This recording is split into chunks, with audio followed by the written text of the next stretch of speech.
ne peut pas aussi voir. Mais en tout cas, on a souvent été solide de toute façon depuis ma prise de fonction. Si on voit le nombre de clean sheets, si on voit la Coupe du Monde, en général, pour nous mettre des buts, c'est quand même compliqué.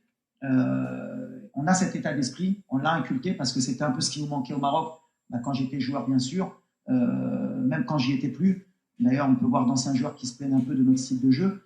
Si j'ai un message à leur envoyer, c'est un peu ça. Hein. Vous n'avez pas gagné, vous n'avez pas été loin parce que justement, vous n'avez rien compris à ce moment-là. Même moi, j'ai rien compris à ce moment-là. Pour gagner, à un moment donné, il faut être solide. C'est comme ça, n'importe quelle équipe. Le PSG, quand il gagne la Champions League, bien sûr qu'il joue au football, bien sûr que Luis Enrique, c'est le meilleur entraîneur. Bien sûr qu'ils ont des joueurs de talent, mais ils défendent tous ensemble. Ils ont tous faim. Au pressing, ils travaillent tous.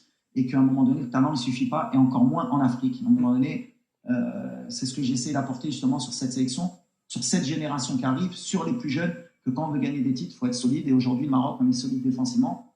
Et après, le reste, on l'a toujours eu. Des joueurs de talent, des Brahim Diaz, des Hakimi, des Tarak, des Belanda, des Boussoufa. On a toujours eu des joueurs de talent. Des Zaïri, c'est pour ça que je dis à chaque fois, on dit j'ai une super génération.